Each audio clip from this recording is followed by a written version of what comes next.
It was back in 2004, while working in South Africa with co-stars Denise Black and Theo Landy. The three actors were travelling on a stretch of highway that was notorious for a number of carjackings that took place. The three had to pull over for a flat tyre, potentially caused by a trap, and were soon surrounded by 6 armed men who tied them up and stole their belongings.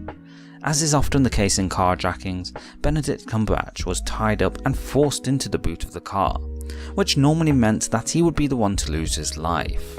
In this instance, the actors attempted to try and talk their way out of the situation, while Cumberbatch was forced into the boot of the car. After a few moments and some arguing from the carjackers, Cumberbatch was spared. He was allowed to live, and to this day, he and Denise Black insist they believe it was only through the luck of what they said that they were spared that day. A day that's completely changed his outlook on life, as he has since said, "I was definitely more impatient to live a life less ordinary. I wanted to swim in the sea that I saw the next morning. If you feel you're going to die, you don't think you're going to have all of those sensations again. A cold beer, a cigarette, the feel of the sun on your skin. All those hit you as firsts again. It is, in a way, a new beginning." The truth is, what he says after a near-death experience isn't too shocking, as we've talked before on the channel about how confronting your mortality can shift your perspective on life. The question is, why does this happen? How does mortality influence our attitudes to life? Well, let's look at some of the key factors people consider when they confront death. Number 1, we consider what's important.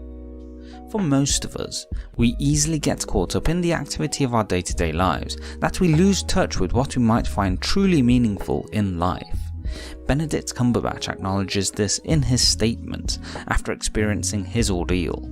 As he never wanted to live what he'd perceive as an ordinary life, he wanted something different, and this experience made him realise that if he truly wanted that, he'd have to chase after this more aggressively. It's here we need to self-reflect in our own circumstance. What is truly meaningful to you and why? Are you making progress towards living life in line with this, and if not, why? The fact is, many say that when you see death, you see your life flash before your eyes, and for many, it's a life full of regret, because they never truly pursued what they felt was important to them, whether it be because of fear or something else entirely. The key here is to understand that our life is limited. We only have so much time available to us, and it's our responsibility to follow through and do what we feel is important in the time we have, if we don't want to waste the opportunity presented to us. Number 2, we self-reflect. What we consider important is one factor, but equally important is our perception of ourselves. Just as we talk about living a life in line with what's meaningful to us, do we live in line with our values? The truth is, many of us will be more readily prepared to live life for others, doing things that others might appreciate, but we ourselves may feel isn't true to us. And this is problematic, because when you put yourself in this position, you have a problem where you may feel an internal sense of conflict, which can lead to bigger problems. If you choose to do something for someone else, it has to be because you chose the responsibility to do so, and in line with the values you want to live your life by. It's not a case of being selfish, but it's about being true to yourself. And this is something Benedict Cumberbatch acknowledges when he speaks following the situation in South Africa, as he says, "It's taught me that you come into this world as you leave it, on your own." Meaning life is a very personal journey, and when it comes down to it, if you don't do what's important to you, then you've possibly missed the most significant aspect in each of our lives. Number 3, we are reminded our time is limited. It's quite simple. When young, we often believe we have a great deal of time in our lives to achieve everything we might want to, causing us to hold back in our pursuit. For many, they reach a point around their 40s where they look at where they are in life and realise they aren't where they want to be, commonly resulting in what we know as a midlife crisis, where they desperately try to get all of the things they wanted when young. And worse yet is when people are at the end of their life and they know they've gotten too old to achieve their dreams and reflect back to have great regrets, asking themselves, what if? Nobody wants to be in those circumstances, and the confrontation with death, something most don't want to consider, can be an important wake-up call that our time is limited and we never know when our life may end. If you genuinely want to pursue something, now is the time to take action. Again, Benedict Cumberbatch acknowledges this when he says, "I was definitely more impatient to live a life less ordinary," as he clearly understood that had he died, he had lost the opportunity to live the life he could. Number 4. We grow courage. I've alluded to it earlier in this video, but one of the biggest factors that holds us back in life is our fear of failure, or how we might be perceived by others when pursuing a life of meaning.